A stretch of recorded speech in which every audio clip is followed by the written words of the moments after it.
Bienvenue sur EBC Info, votre source pour comprendre l'actualité africaine en profondeur.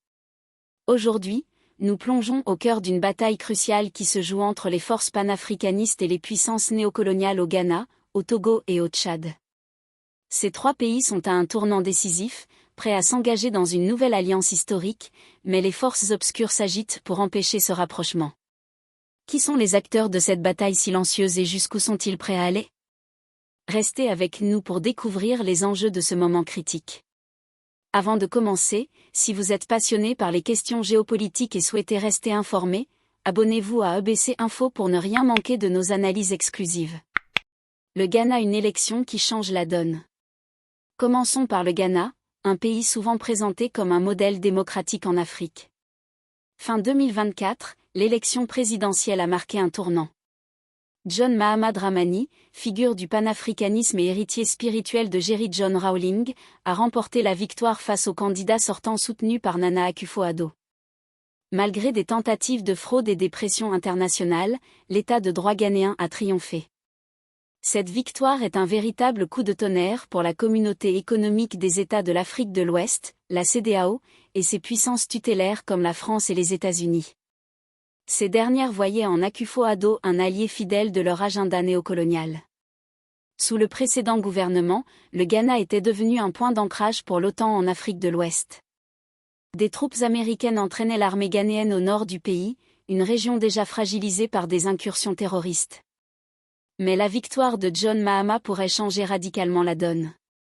Il envisage de demander à ses forces étrangères de quitter le territoire, marquant ainsi une rupture nette avec les politiques antérieures. En même temps, il tend la main aux nations du Sahel comme le Mali et le Burkina Faso, ouvrant la voie à une coopération régionale renforcée. Mais cette volonté de changement ne plaît pas à tout le monde. Les groupes terroristes, souvent considérés comme des outils des puissances néocoloniales, ont intensifié leurs attaques. Récemment, le grand marché d'Accra a été entièrement détruit par un incendie criminel, clairement orchestré pour semer la panique et envoyer un message au nouveau gouvernement. Ces actes de sabotage économique visent à affaiblir le tissu social et à dissuader toute politique indépendante. Si vous pensez que ces informations méritent d'être entendues, partagez cette vidéo autour de vous pour éveiller les consciences. Le Togo entre ambiguïté et pression extérieure. Passons au Togo, un pays dirigé par Faure Gnassingbé depuis près de 2 décennies.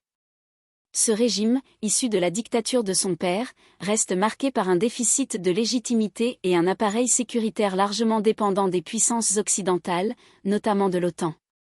Cependant, le Togo a adopté une position diplomatique particulière en se rapprochant des pays du Sahel.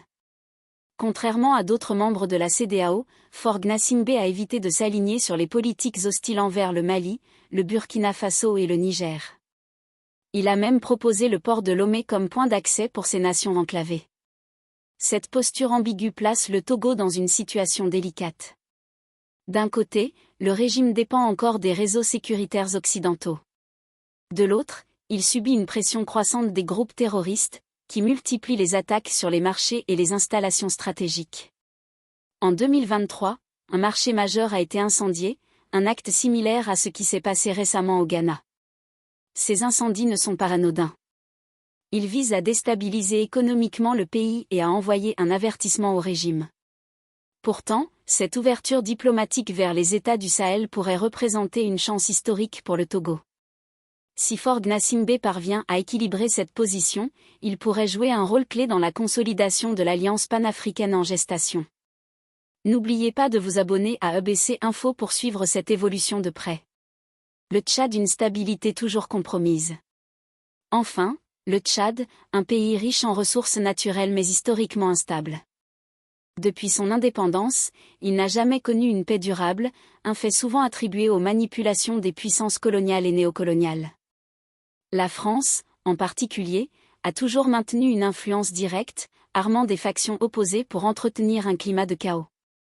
L'objectif est clair, empêcher le Tchad de contrôler pleinement ses ressources et de devenir un acteur autonome sur la scène internationale.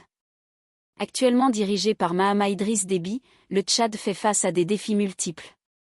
Les tensions internes, exacerbées par des décennies de mauvaise gouvernance et de divisions ethniques, sont aggravées par une pression extérieure constante. Les groupes armés, souvent utilisé comme instrument de déstabilisation, continue de semer le chaos. Cependant, le Tchad pourrait devenir un acteur clé dans la nouvelle alliance des États du Sahel, à condition de surmonter ces obstacles. Pour conclure, il est essentiel de rappeler que les luttes auxquelles font face ces nations ne sont pas uniquement leurs combats. Elles représentent un microcosme des défis globaux de l'Afrique entière face à un système mondial souvent déséquilibré, où les intérêts des puissances extérieures continuent de primer sur ceux des peuples africains.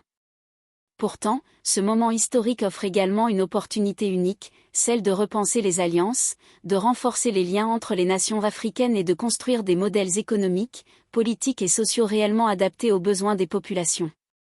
En partageant cette vidéo, en discutant autour de vous et en soutenant les médias engagés pour la vérité, vous jouez un rôle actif dans cette transformation. Chaque vue, chaque partage, chaque action compte pour mettre en lumière les réalités souvent occultées. Nous avons le pouvoir, ensemble, de changer les récits et de soutenir une Afrique plus forte et plus unie. N'oubliez pas, l'information est une arme. Et ici, à EBC Info, nous nous engageons à la mettre au service de la vérité et de l'émancipation des peuples. Merci de votre fidélité, et restons ensemble pour construire un avenir meilleur, un avenir où chaque nation pourra enfin prendre son destin en main. À très bientôt, et d'ici là, prenez soin de vous et des vôtres.